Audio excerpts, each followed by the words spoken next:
Welcome to ReConnected. This is where we listen to stories from spinal cord tumor survivors.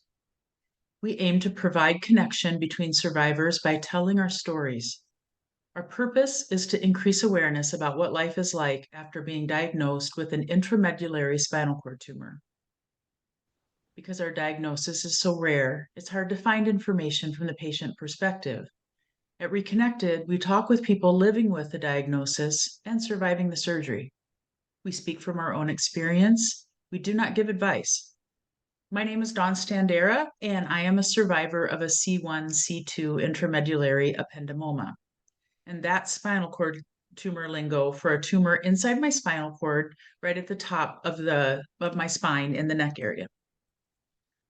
Today we're going to hear Tiffany's story, and Tiffany's story is one that is a little bit different than some of the other ones that we've seen on this channel, in that it includes quite a few post-op complications, including a wound infection and tethered cord. Tiffany and I have been speaking, and we've agreed to include this recommendation regarding her interview today. This YouTube channel includes videos from several other spinal cord tumor survivors, each with their own experience. Most do not have the challenges that are a part of Tiffany's journey. If this is the first interview you are watching on this channel, we ask that you please watch other interviews so you can get a balanced perspective on the diagnosis, treatment, and recovery from an intramedullary spinal cord tumor. Thank you for being here, Tiffany. Thank you for having me. Yeah, tell us when you were diagnosed and where was your tumor? Yep, I was diagnosed in October 2014. What started as symptoms they thought were like a bulge disc. We had been doing some cosmetic remodeling in our master bathroom, and I was in awkward positions caulking around tubs and toilets, and I noticed that my neck was bothering me, and treated it with some heat and some Advil. A week later, it was worse. Went to my primary, who said, I wonder if in those awkward positions you tweaked, a disc or what have you, and let's just see how it plays out. A week later, it was even worse. He sent me for an X-ray, which looked normal. He said, before we can get an MRI, insurance will require that you do some time with steroids and some physical therapy. So all in all, 6 weeks later, at that point, my pain was so uncontrolled, and the pain that had started in my right side and kind of would come into my right arm, at that point, I had intermittent where my arm would just shake like this, and got the MRI, and within 45 minutes, he was on the phone calling me and saying, "Oh, we've been wrong. You do not have a bulge disc. You have a tumor. And we need you to turn around and come back to the hospital, and they're going to have to scan you from, brain to tailbone to make sure there isn't tumor anywhere else in the length of your spinal cord or in your brain." My tumor was C2 to C5. The ball got rolling very quickly. That was on a Saturday that I found out, had the MRI and found out. And on Monday, I had my first appointment with a neurosurgeon who was very, very confident, very matter of fact. I did decide to have a second opinion just because of the enormity of it. That took place the very next day. And again, this was thanks to my primary care doctor, who researched that weekend, contacted those two doctors first thing that Monday, and they agreed to squeeze me in, Monday and Tuesday respectively. I went to that second opinion, and he said, "Go to the doctor you saw yesterday. If I were you, I would see him," which in my mind showed extreme humbleness, because he was a very, obviously skilled neurosurgeon, but knew that the doctor from the day before was the guy for me. Within 2 weeks, I was in surgery. Once they removed it, it was completely removed by resection. About a week later, they determined it was a grade 2 ependymoma. I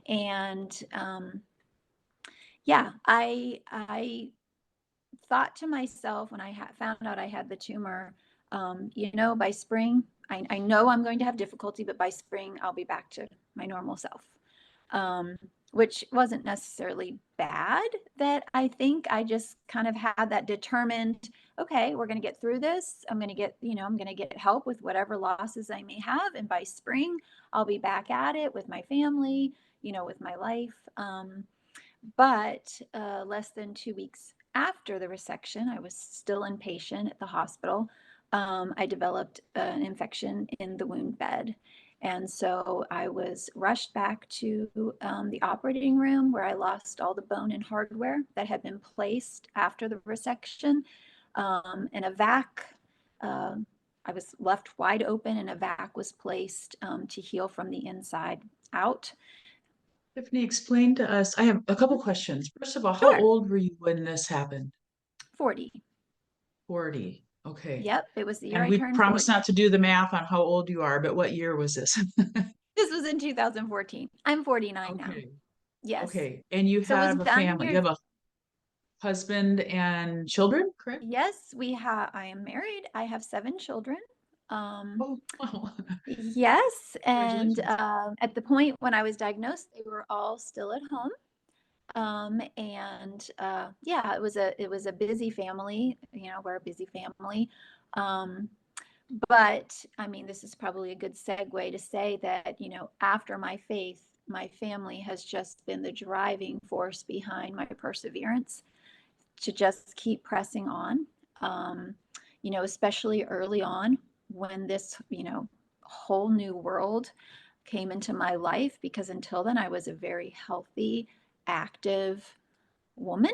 And this was definitely a blind side. I was not expecting it.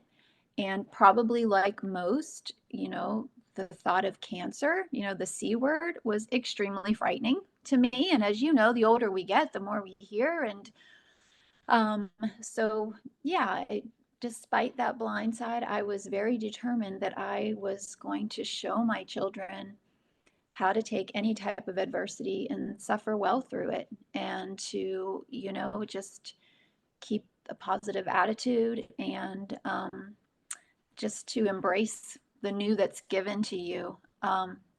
But again, it was certainly a blind side. Um, and then, of course, when the infection happened, that was like, wait a minute. I thought this isn't going the way I had planned. It ended up that I had a few more weeks in the hospital. So I was in the hospital a total of 6 weeks, that particular admission. Tiffany, may I interrupt for a second? You Sure. mentioned, I know as a nurse what a VAC is, but I'm wondering if you Yeah. could tell us a little bit more about what you mean by you say they placed a VAC. Do you know what the VAC stands for? Yeah. Vacuum. Yeah. Oh, that's it. Oh, Oh, I yeah, thought it that's was it. like Yeah. some fancy V is something, A is. So in essence, yeah, it was it was Yeah. it was a vacuum. It was, it looked like a sponge with a tube on the end that filled the whole, length of my, incision site. Mhm. And then the tube was connected to a pump that I guess continuously just applied pressure, to that area. It was a tight seal. No air could get in. If there was a leak, it let me know, it alarmed. Um, one of my kids, one of my sons, named it Sparky, because it was part of my life for 3 months. And once I got home, Sparky was always attached to me. Around the house I went with it. Um, yes, and I guess the premise is to just apply that pressure, and to help the healing from the inside out. I think Right. the worst part, for sure, which I did not know was going to become part of my routine, was getting debride 3 times a week. That's where, I had a skilled nurse. It started in the hospital, but once I got home, I had a skilled nurse who was a wound care specialist, would come 3 times a week. They would remove, the vac, and then unfortunately they would have to debris or scrape the slough, because it kind of builds up this slothy tissue. They would have to scrape that slough. It was not fun. It felt as you would imagine it felt.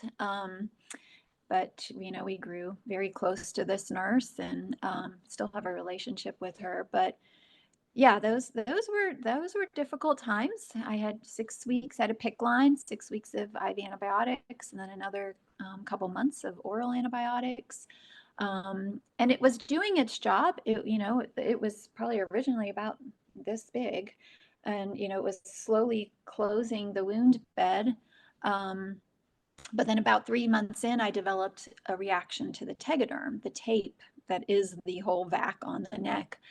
And so then I was referred to a wounds care clinic. And they tried all sorts of other creams and salves and different things to try to get the rest of it to close, but it wouldn't close. And then another area opened back up again. So in the spring of 2015, it was determined I would need plastic surgery in order to get that wound bed completely closed. So So you're I about a went. year after surgery now? No, about 6 months. My 6 months? surgery Okay. was November, and Okay. this particular one happened in April of 2015. So I just want to honor the fact. I mean, you're going through a wound infection, but you're also recovering from spinal cord surgery. Yes, and I can say when I woke up from that, tumor resection, I mean, I had to learn to sit, swallow, stand. I mean, so even when I came down with the infection and I was back on the floor after having all of that, wound washout done in the vac place.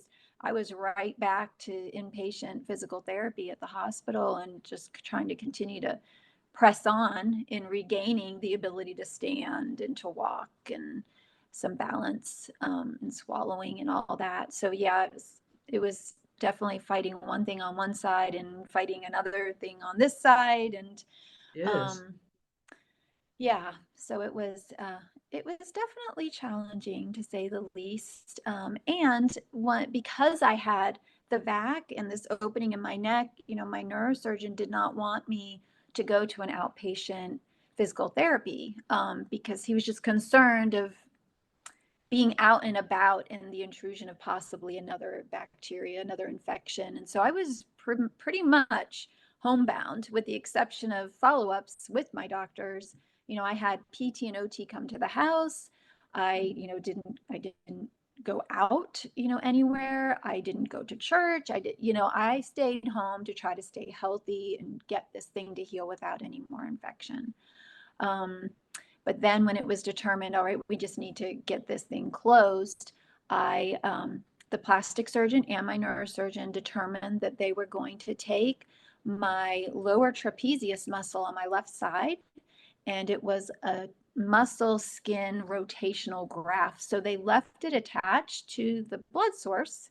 And they turned the trapezius muscle and they tunneled it under my skin and they placed it up into Mm. the wound bed, into where obviously they opened it a bit to make it fit in there. But so yeah, so that was a couple of weeks in the hospital just recovering. I also received at that time um oh, now I just drew a blank, where you go into like this tube and it's like high intensity Hyperbaric?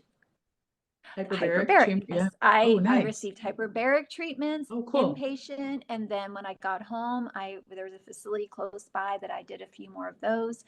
um, I don't know how much it benefited or it didn't, but I thought it was worth it. And it healed. I healed well from that.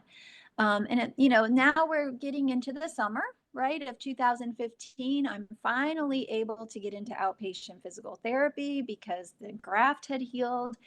Um, and I thought, okay, now I'm on my way. Now we're going to get somewhere. Um, and so I got through the summer. And when I got into the fall, I started to notice that I was having intermittent loss of sensation in my feet. Um, when I woke up from that initial tumor resection, there are things that I lost. I've remained numb from the waist down. I woke up with no feeling in my left arm from the elbow to the fingertips. Classic things that I've heard other people describe, like ripples through your body, Mm. numbness sensations, bugs crawling up your legs. Like I had that all after the resection. But there was some improvement, not necessarily in my left arm. That's never gone back to normal, but there was some improvement in a little bit more sensation in the bottoms of my feet. And yeah, I guess that was the biggest thing. But I got into the fall and there were just intermittent where I'd be like, I don't even feel the ground anymore. Like, what is this? And then it would be back, right? And then it would be out and then it would be back. And so I thought, I wonder what's going on. Well, that November, I was due for my yearly MRI, right? It was 1 year out. And when I went in to see the doctor a couple weeks later, he informed my husband and I that my cord had tethered. So the canal, you've got the canal, and then the cord should be perfectly in the center of that canal. Mine was adhered to the canal wall, about C2 to like C7-ish that first time. That's long. Yeah. Yes. And he said, which he had told my husband and I when they had to remove the bone and hardware from the infection, he had said, eventually you're going to need a fusion, but let's hope because of your age, your health prior to all this, that it might be 5 to 10 years down the road before we would have to fuse you. But eventually your column is going to fall forward because there's nothing back there to help with the front of it. There's, well, I had because they had removed the posterior arch, right? The posterior arch of yes, your I vertebrae. lost all the bones. Yep. And then that muscle flap closure that you had was what was supporting. I see. Okay. Yeah. Yes. So he had informed us that it was tethered and also that I was falling forward like this. Which I didn't, I mean, I'm making it look extreme because I didn't like feel like I was walking around like that, but he showed us on the images, like, look, you're falling forward. He said, we really don't want to have to go in there immediately. We'd like to see how your symptoms play out, and that will determine when do we want to take you back to surgery to untether your cord and to fuse you. They wanted to put that off as long as possible, but because it was such an extreme tethering, the symptoms pretty much came on pretty fast and furious.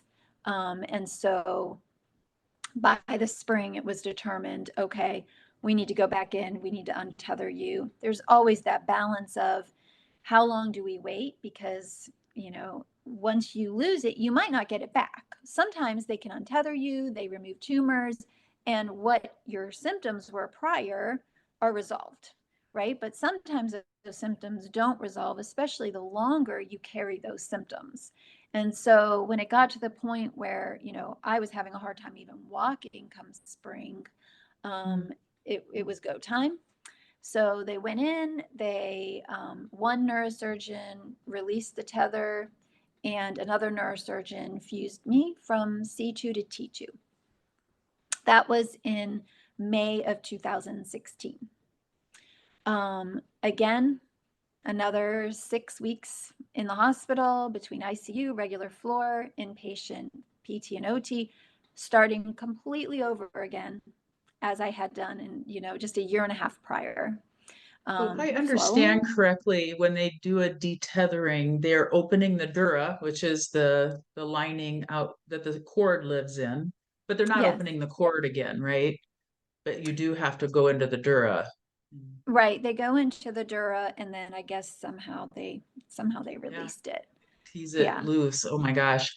And Yeah. so that was like waking up all over again from the original It surgery. was hitting the restart button, which was so frustrating. Just all the work I had done really in that last year when I finally got to outpatient PT, it was starting all over again.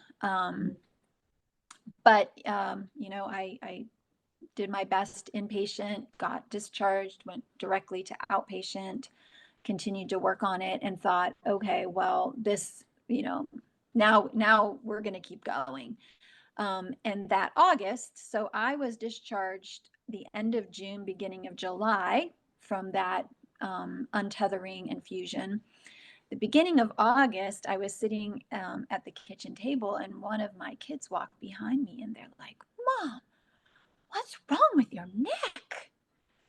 And what had happened was somehow in the process of literally 24 hours, all the all the tissue behind or under my skin had atrophied. It had gone away, and so my spinous processes were sticking under a very paper thin piece of skin, to the point Mm, where it looked like, you would touch that skin and it would go, it would open.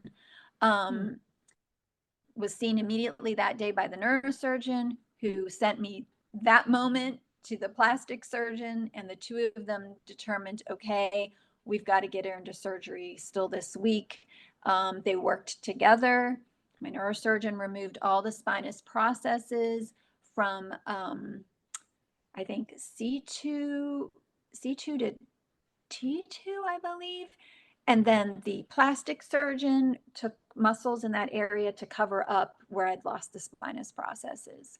mm, Um, so that was, another week or 10 days in the hospital. Didn't affect, anything neurologically, because that was all relatively cosmetic. It wasn't going into where the nerves were. Um, Recovered from that. And at that point, I realized I need to stop putting my time frame on this whole journey, because every time I think, okay, this is it. Okay, nothing else can go wrong. Okay, now what are the chances, right? That there's going to be another issue. When that happened with the spinous processes, I was like, okay, my times are in God's hands, obviously, and I need to stop trying to predict how this is going to play out. I've got to take it a day at a time. It's so easy to look down and think, well, what could come next? I couldn't let myself do that, but it was okay. Let's see how this is going to play out, and I'm not going to try to manipulate it or make any assumptions, which was good, because remarkable. when I had my yearly MRI again, that year it was in December, to check for tumor regrowth. Um, I went into the appointment to get the results already knowing that I think I was tethered again. I started to get some classic symptoms that I'd had the year prior. And nonetheless, it was not easy to hear him say with a Mm, shaking head, "You're tethered again." And at that point, that was December. The decision was made. Let's try to put this off. I mean, it hasn't even been a year since we were in your mm, cord. Let's see how, we've got to, see how long we can play this off. Um, One of the symptoms I would get every time I would find out I was tethered was this unusual sensation in where my stomach is, like the organ. It would feel like someone was sticking their fist in there, and I'd get mm, nauseated. And then when he had untethered me the year prior, the first untethering, I woke up and those GI symptoms were gone. My stomach felt normal, no more nausea, no mm, more fist in my stomach. So because that symptom was back the second time I found out I was tethered, um, he said, I want you to have a whole GI workup. I want to make sure there's not something else going on with you besides just your neurological issues. So in March, it was determined the end of March I would be untethered. But prior, he wanted me to have a CT myelogram, just to give him another, I guess, view of the tethering and how the cerebral spinal fluid is flowing. And so I had a Are we in CT myelogram. 2016 now, Tiffany? Is this about Yes, I am. 2016? Okay, two No, years. now we're in 2017. 2017. Okay, all right. Yes. Yep. So the first In your untethering third with year. fusion was 2016. Now we've just gone through winter, and now we're into 2017. Okay. The beginning of March of 2017, like 3 weeks prior to when my next surgery was planned, and scheduled, I went in for the CT myelogram. And then I also went in for like a stomach emptying test and these other, GI tests, just to see. Um, I was, I had the CT myelogram on a Wednesday. Thursday, I went in for the stomach emptying test. So it was about 24 hours after the CT myelogram. We were on our way home from the hospital, And all of a sudden, I had the worst headache imaginable come on me, fast and furious, to the point where we were about an hour and 15 minutes from the hospital. We were halfway home. And at that point, my son had taken me to those tests.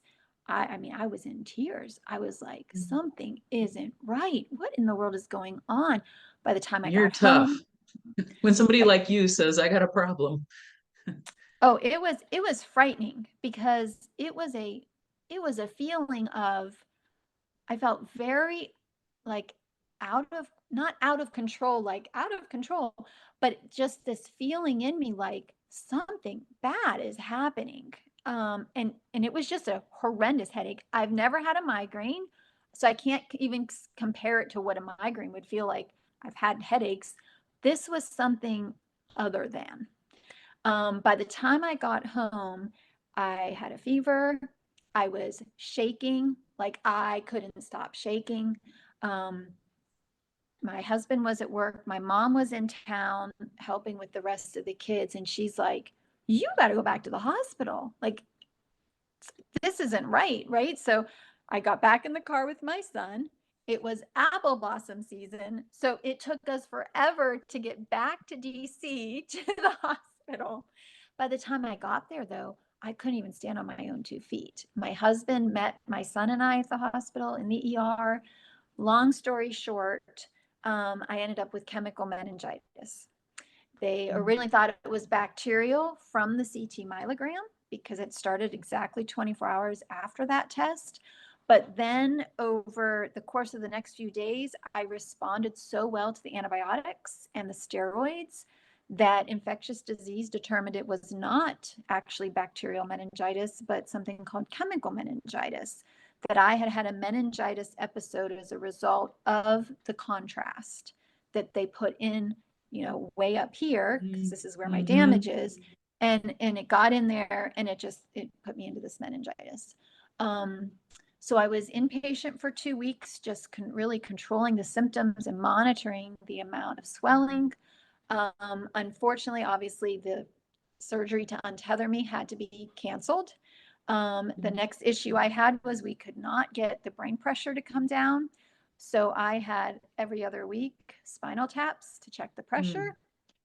That was not enjoyable.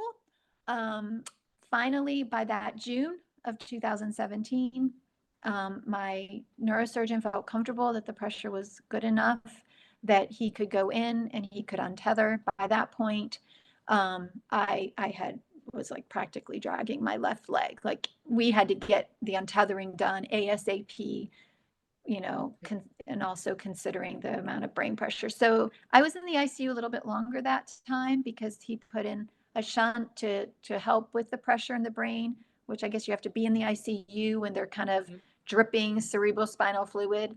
But again, it was completely hitting the restart button. So when I woke up and was transferred out of ICU finally to a regular floor, I woke up to right back where I was in 2014, in 2016, the year prior, learning it all over again.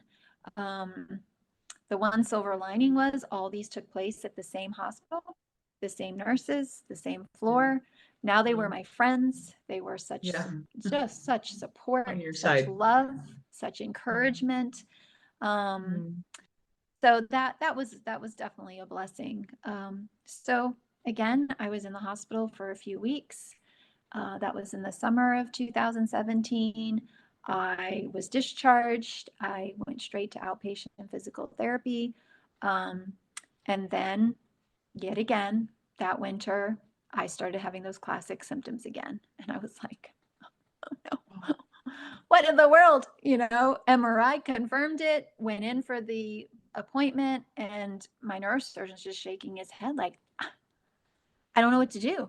He said, I'm going to call NIH and talk to the head of neurosurgery at NIH and share your case and find out if they can offer any suggestions. I mean, obviously, we could not keep going into my neck every year to untether me, right? Give me grueling recovery and then maybe a couple months feeling like I was getting more normal, and then I was right back into the vicious cycle again.